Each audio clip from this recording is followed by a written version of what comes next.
So many things are happening, team, and we have much to discuss on this week's episode of Go Big or Go Home. Go home. Okay, the team is locked in. I'm Zora Stephenson. She's Meghan McKeown, Big Ten analyst, player at Northwestern. He's Robbie Hummel, former Boilermaker, and apparently he works every single day of the week.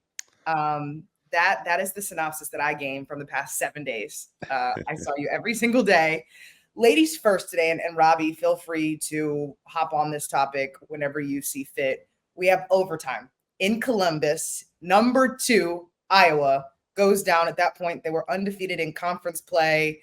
Ohio State was down by 12 points in the fourth quarter and figures out a way to win. Big bucket by Celeste Taylor, the transfer from Duke.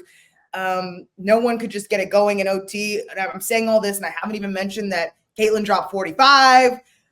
So much happened in that game. The atmosphere was amazing. Over 18,000 people. Honored to be on the call. There's so much back and forth. Meghan, your quick takeaways from the game itself. Cotie McMahon looked like a first-team All-Big Ten selection. 33 points, a career high from her. But I loved what we saw from Ohio State. It was like a chess match almost we were watching. The Buckeyes are known for their press. They turn people over 22 times a game. That leads the Big Ten. Iowa broke the press within the first 2 minutes, and Ohio State took off the press. And I loved that decision. I know it's part of their identity, but they weren't hung up on sticking with it because it wasn't working. And you have to be able to make adjustments on the fly if you want to win in this league, especially against a team like Iowa, who has such a smart player in Caitlin Clark, who's controlling the game and the ball at all times. So was impressed with the coaching decisions, was impressed with Cotie McMahon. Iowa went zone, and the Buckeyes did a great job of finding ways to get the ball inside, whether that be hitting the high post, forcing the zone to collapse, getting into the paint off the drive or a pass. They shot 49% from the field and 50% from three. It was just such a balanced, beautiful effort. Really cool to see that team win from Ohio State. At the beginning of the season, I went on record saying Ohio State was going to win the Big Ten Conference. Up until Sunday, I was incredibly wrong. But now after seeing what they did Sunday, they're playing like the team we thought they were going to be in the preseason on paper. And we're not even halfway through conference play yet. There's still a long way to go. Caitlin Clark has 45 points, but the Buckeyes, big win in Columbus. Okay, you mentioned where maybe, you said Ohio State was going to be number 1, and then, last couple weeks, everybody was like, okay, it's Iowa. You didn't mention the fact that you called the way that they should strategize against Caitlin, and it ended up working out. Break that down for us. So much of going against Iowa, there's a couple of parts to it. You can beat Iowa in a couple of ways. One way is trying to keep it in the 60s with Iowa. They love to play fast. They score at a high level. Their other loss besides Ohio State was to Kansas State earlier this season, and they were held to the high 50s, low 60s in that game that they lost. The second way to beat them is to allow Caitlin Clark to do what she does. She can score 45, 50 points, but you can't allow everybody else on that team to have a career night or get their average. And that's exactly what the Buckeyes did. Caitlin Clark had 45 points. Molly Davis had 18. But Hannah Stolke, Gabby Marshall, and Kate Martin were all held to under their scoring average on the season. They normally combine for 30 points a game total together. Yesterday, they only had 21 points together. So it was a huge factor trying to detonate everybody else. You can let Clark go off, but you can't let everybody else go off. And that's exactly what Ohio State did. Now we have to go to what transpired after the game. And if you are not familiar with the situation, students stormed the court at Ohio State. They just beat the number 2 team in the country. Student has their phone up, and you see it right here, and collided with Caitlin Clark. Before we get into your thoughts, let's hear what Caitlin had to say. I was just trying to exit the court as quickly as possible, so I started running, and I was absolutely just hammered by somebody trying to run onto the court and basically blindsided and, kind of scary. Could have caused a pretty serious injury to me and knocked the wind out of me, but luckily my teammates kind of picked me up and got me off the court. So, and their AD already came and apologized to me, so I really appreciate that. And, this is what comes with the territory. I mean, I'm sure they tried their best to do whatever they could. Obviously, it didn't work, and that's disappointing. But, just focus now on the game and, ways we can get better. Your initial reaction, Meghan? I don't like court stormings or field stormings to begin with. One, because I'm claustrophobic and that's a hectic, high stress situation for me personally. But two, there's such a high risk of getting hurt because you have no control over your surroundings or the situation. In a situation like what transpired against Ohio State, I understand the excitement. It's fun to celebrate with everybody, and you have the right to do it, absolutely. But there needs to be measures in place to protect the opponent that's in town. We talked about Northwestern. I said this on the air on NBC yesterday. Northwestern and Purdue men play at Welsh Ryan Arena. Northwestern wins that game, but Purdue was afforded the opportunity to safely exit the floor before the court storming started. You didn't have any injuries. Okay, everyone's able to safely get back to where they're allowed to be before all the chaos ensues. Iowa wasn't afforded the opportunity to do that. You have the biggest superstar in college sports right now, Caitlin Clark, who has security with her at all times. You've got to have people around her. You have to be ready for this situation.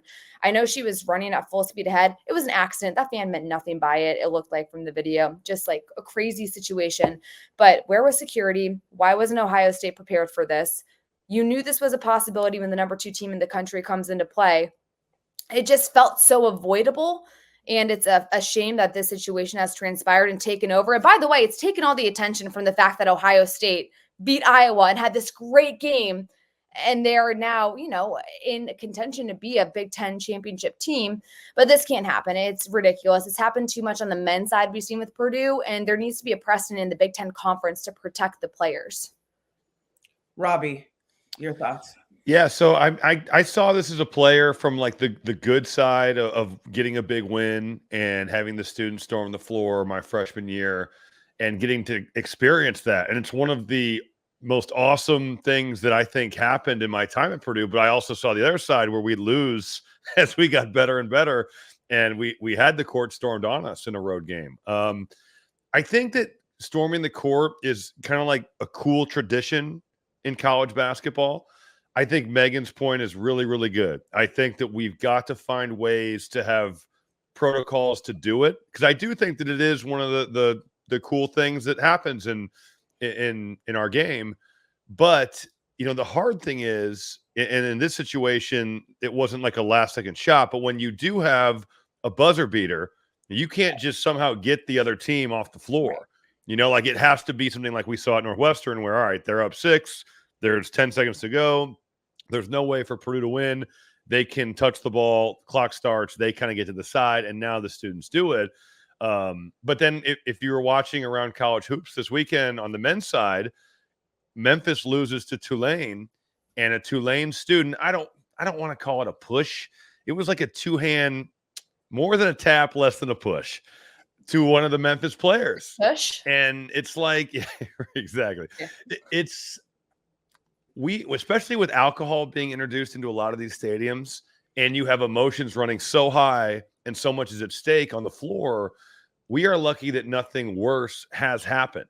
And I say this coming from someone that I do like court storms, but we got to figure this out. I don't know what the answer is for that, because when you have all these things going on, like Meghan said, there's a lot of variables, and every situation is a little bit different. If it's a 10-point win, we can get that team out. If it's a 2-point win and it's a last second shot, that's going to be challenging. But I think the Big Ten and other conferences in this summer are going to have to get together and talk this one out and maybe figure out how we can still keep this in our game, but do it in the safest way possible. I'm glad that Caitlin seems to be okay. She says that she just got the wind knocked out of her. You were concerned a little bit as she was walking off because she really needed help to get back to the locker room, but seemed to recover by the press conference. And, multiple things are happening here. Meghan, as you mentioned, it was such a monumental moment for women's basketball to have 2 ranked opponents, a completely full arena. 18,000 people, and that people are storming the court for a women's basketball game. That is something that I feel like we should celebrate. And it's just really unfortunate. And Lisa Bluter, Iowa's head coach, mentioned in her press conference that some words were exchanged to Caitlin as well. And I know she has so much attention on her at all times, and people have things to say. I'm sure it's a mixture of positive and negative at times. And so, she should never have to be in the middle of anything like that. And of course, we're all concerned that it happened to her, but it's an and situation. And it was a wonderful moment for Ohio State, and they should feel every moment of that. And shout out to Cotie McMahon. She was balling. And to be able to show up in that moment. We now go to some rapid fire. Robbie, you were up first. So get your mind on now, big picture, the men's side of things. If not mistaken, I think we're kind of at the same spot that we were last week in terms of the rankings and the standings. Wisconsin's still at that number 1 spot, Purdue number 2. So just so the folks know where things stand. Okay. Will Michigan State finish as a top 4 team in the Big Ten? The toughest question first, huh? They've won 3 straight. They've beat Rutgers, Minnesota, and Maryland. By no means are those the top teams in the league, but really bouncing back after a tough loss at Northwestern and a tough loss at Illinois. Huge game, huge opportunity to get some revenge on Friday because they've got Wisconsin, a team that's already beat them at the Breslin Center. That would go a long way in helping to get the momentum going in the right direction, and just, beating a team that's an upper echelon Big Ten team is something that they haven't done that yet. They have not beaten anybody that's towards the top of the league. So if they're going to do it, that'd be a good start. But I do think that their schedule is certainly pretty favorable. They only play Purdue once. They've got Wisconsin and they've got Illinois one more time. But you look at the teams around the league outside of those 3, I think that they can beat any other team in this league. So top 4. That's that means you're taking somebody out, but no, not mine. I'm going to say that they can. They still can finish in the top 4. Yes, we could see the Spartans as a top 4 team in the Big Ten. One of the people that they have to face on the way to that quest is Illinois. Does Illinois have enough to make a Final 4 run in the tournament? Yeah, they do now. Now that Terrence Shannon has returned from his suspension, I think they do have enough. Certainly we don't know his status. It could change weekly. It could change in a month. It could stay the same. We really don't know. I give a lot of credit to the guys that kind of kept this thing afloat while Shannon was suspended. Marcus Damask, Coleman Hawkins, Quincy Guerrier, Ty Rogers. Those guys played really well. And for them to go 4-2 while Shannon was suspended certainly gives Illinois a chance to still be a contender in the Big Ten. But Terrence Shannon gives them someone that is so explosive in transition. I just don't think that there's anyone else really like him in college basketball. So we'll have to keep our eye on kind of what his availability is going forward, pending the legal process around him. But if he is playing, then yes, they can get to the Final 4. Last week, we talked about some impact players, people that stood out to you. Besides Zach Edey, who's in the mix for that Big Ten first team? Boy, it's a really competitive group right now. You look at just kind of who is out there in the Big Ten Conference. So I'll say Jameer Young is a guy that I'm putting up there. I think Boo Buie is a guy that's in that mix. If Terrence Shannon is eligible, again, who knows how many games he's going to play going forward. He's averaging over 20 a game. I think he would probably be in consideration. Tyson Walker, definitely. Is that 5? There's gonna be some guys. We're just putting names out there. The all right, just float names. This is not, we're sorry if we miss anyone. Yeah. I'll say AJ Storr is in that mix. And I think winning has to be rewarded in these awards. And I will go. I think Marcus Damask and Braden Smith have to be up for the consideration in that too. So that's like 8 or 9 guys. 4 of those dudes are pretty much locks, I think. But that last spot's certainly still up for grabs. So we talked about the top. Now we go to the bottom. Will Michigan end up at the bottom of the Big Ten? Oh. Goodness. Boy, I just think with Doug McDaniel's suspension for road games, that makes any game on the road, it's going to be incredibly difficult because his usage is so high. But I also think it can be kind of weird for their home games too, because you have to play a different way. He's taken 34 shots the last 2 games, 2 home games. So they're going to have to play a totally different style of play on the road, and then they come back home, and he's going to be, with the ball in his hands a lot.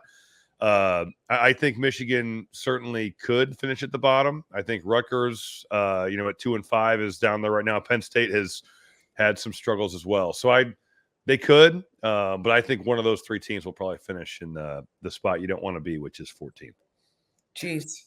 Okay, and now we get to the fun part. If anyone has been watching or listening to the pod, you know that Robbie, his guilty pleasure on the road is Entourage, and this goes back years. So Yes. who's your favorite character and why? Man, it's hard to pick. I will say to tie between Johnny Drama and Ari Gold. Those 2 characters are. And I actually played in a golf event with the actor who plays Johnny Drama, and he's very similar to how Johnny Drama is in real life. So Kevin Dillon has some real similarities in getting to hear some of his Entourage stories were pretty cool.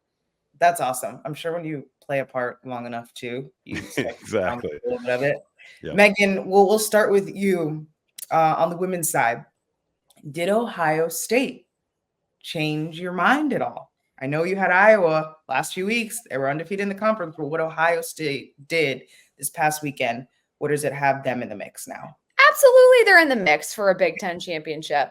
We're not even halfway through conference play yet. What we saw from Ohio State was impressive. They hadn't played well yet this season. They have a new transfer coming in, Celeste Taylor from Duke in the starting lineup. They're still, a different team than they were a season ago. It takes time to find that identity and chemistry and mesh together. So now against Iowa, you start to see that come together nicely. That was a great team win for Ohio State, more so than anything. So yeah, of course, I think they could definitely contend for a Big Ten title. Okay, so we asked Robbie, besides Zach Edey, so now the question to you, besides Caitlin Clark, first team, all Big Ten. Yeah, Caitlin Clark, she's in there. Indiana's Mackenzie Holmes is having a fabulous season. I would say Nebraska's Alexis Markowski is putting up some fabulous numbers. She's averaging nearly a double-double. Cheyenne Sellers from Maryland, I think, is doing so many great things. They're not the Maryland we're used to seeing necessarily, but Cheyenne Sellers is being asked to do a lot, and she's producing at a very high level. And I would say after yesterday, Cotie McMahon, get her a statue on campus, put her on first team all Big Ten, whatever you got to do. Celebrate Cotie McMahon. If she continues, she'd been having a tough season leading up to that point. I say that, and she was the second leading scorer on the team, I believe, headed into yesterday. Yes. But hadn't been as dominant as we saw last March. And she was the Big Ten freshman of the year last season. But I would say as of right now, those would be my top 5. I think that's 5. And I'm sure somebody will tell me I'm missing somebody. So I'll figure it out then. It's so hard too, as someone who was like the Big Ten freshman of the year. You come in as a first year and you're kind of unknown. You haven't earned that respect yet. And now you're on everybody's scouting report. And so now it's, taking her some time to counter the response to that. Can Indiana climb to be a 1 or 2 seed in the tournament? I think they would have to win out from here. And they now have an injured Sydney Parrish who showed up to that Purdue game in a boot and on crutches. So we don't know what her status is, how long she'll be out. If she's out, then no. I think they're an NCAA tournament team, absolutely. But a 1 or 2 seed is going to be a stretch if they don't have Sydney Parrish. She's been playing really well lately. History was made this weekend. We now have a new record holder when it comes to all-time wins in NCAA basketball, Tara Vanderveer. What has she meant to the game of basketball? Yeah. Tara Vanderveer is a legend. I don't think people realize, because we all live in the Midwest, East Coast, and Big Ten country, but the Pac-12 has been the best women's basketball conference for years. For what Tara has been able to do in her time, she's coached countless All-Americans, WNBA talent at a top academic institution. People don't realize how difficult it is to win at the Stanfords of the world, the Northwesterns of the world, the Dukes of the world, where you have to give test scores to get into school normally. So she's been able to find great talent and great students. But more importantly, that consistency every single year. Coach K, absolute legend in our game. And Tara Vanderveer, nonetheless, is a huge legend as well. And what she's been able to do consistently over the course of her career is incredible. Over 1,200 and counting when it comes to wins for Coach Tara Vanderveer. All right, now we circle back on your introduction into the world of Salt Lake City and the Real Housewives. Have you finished season 1? Yes. I finished the reunions, which were crazy. Lisa Barlow and Heather got into it for no reason, but I was here for it. It was very entertaining on my delayed flight. So Will you go to season 2? Heck yes, I'm going to season 2. I just have to download it. And I'm finally in my internet. I've had a busy day, but no one worry. I'm getting it downloaded and I will report back as soon as I start watching. The answers that no one asked for, but that I'm going to give, if anyone is wondering where I'm at with my love of this kids bake show. It's just these 9 and 10-year-olds that can cook better than me. It's inspiring. Okay, so what would I try to make to compete against them? I'm thinking creme brulee with the flame on top. They don't use fire, right? Like in none of this, they're only using mostly the oven. Some of them have used the stove. So I'm thinking the flame on top would be just the thing that would work. So that would be my strategy. Do you know how to make creme brulee? Of course not. That's what the internet's you had for. like a recipe, like it's my mom's recipe. It's been my That's what Google's for. No. Best creme brulee recipe. Enter. Yeah. But flame gun tonight, and I'm excited to see who gets vote. They vote the kids off. It's crazy. You can go vote it off. Wild. Vote them off. Anyway, okay, we end with this. This is a question for everybody. If you could perform with any band or artist from any time period, Robbie, who would it be? Man, my mom will be so sad if I don't say the Beatles because she's like the most diehard Paul McCartney fan ever. Seen him like 10 times. She's drugged me to his concert, my brother to his concert, my dad to his concerts. You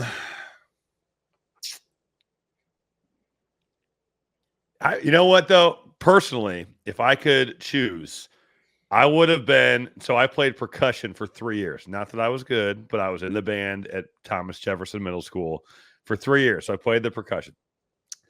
And if I could be the drummer on the Up in Smoke tour, which was Snoop Dogg, Dr. Dre, and Eminem, that would be the ultimate for me. Right? I did not see that coming. Up in Smoke tour, I'm the drummer. That would be sick. What did you play in percussion? Did you just play the drums or? Well, that was the thing. Like you had to play a lot of different instruments. So if you were in percussion, you could play snare drum, bass drum, timpani, xylophone, marimba. So you had to like learn everything. Like you had to be a jack of all trades. And then if you took kind of like if you went to the next level, then you start doing some drum set stuff. So I did dabble a little bit in the drum set, but not a ton. I was more of like the bass drum, the snare drum. Keep the beat going. Yeah, exactly. Keep the I rhythm. can't even name that many instruments. That's impressive. I know. Who do I mean, did you play like any strings or horns or anything, Meghan? I played the violin for like a hot second in 4th grade because we had to, but like yeah. Special. It wasn't I can't name any instrument that Robbie just named off there. I can't pick one out in a lineup. What's your answer to the question? Oh, mine? Yeah. Oh, Taylor Swift. Easy. Backup dancer, backup vocals. I mean, I would be a prop. Whatever you need, I'm there. And I probably could just do the part because I've seen the act so many times. Twice I went to the Eras Tour. I'm going again in November. Did you go this last summer, Meghan? Oh, yeah. I went twice. In Chicago or where? No, I couldn't get Chicago tickets where I was living at the time. I was very upset. Don't get me started. But I did – when I was in Dallas for the Final Four, I somehow stumbled upon tickets and was able to go in Dallas. And then I went in Atlanta. And now I'm going to be able to go in Indy in November. So is it at Lucas Oil or is it at Lucas Oil? Cambridge? Yeah, I was going to say. And I already booked hotels. I made a reservation at St. Elmo's a year ahead of time. Are they even dating? A year out? I was like, when can I make, how far in advance can I make a reservation? And she said, whenever. And I was like, wow. That's smart. You got to lock in your shrimp cocktail consumption. Your horseradish now is sitting and just it's getting ready. And getting extra marinating. For you. Yeah, marinating. Exactly. 100%. For me, the Temptations. I'm an old soul. My Girl, Ain't Too Proud. All of them, the Temptations. For going more recent, Chance the Rapper. Oh, yes. I love his flair. And you got to some people don't know Chance the Rapper. And I'm like, what? What is happening? He's a Chicago boy. Did you see him sing country on that show where he sang, He sang, it was a Nelly song. Was it, which one was it? Was it Must Be the Money? No, It's Getting Hot in Here. He sang It's Getting Hot in Here in a country version. Look it up. It's actually really good.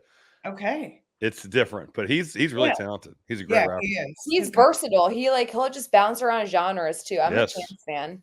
Yeah. Okay. So we've got some different flows here, some different genres. I respect it. Meghan, no surprise there with the Taylor Swift, but the Up in Smoke tour. Okay, Robbie, with the exhibit was there too. It was legit. And we learned you played drums. That's right. Fun fact. Not well. We I was always hanging around 4th or 5th chair out of 5. I was one of the mediocre players for sure. Amazing. All right. Well, until next time, folks, we'll see. It was a crazy week in the Big Ten, so we'll see what happens in the next 7 days. Go big or go home.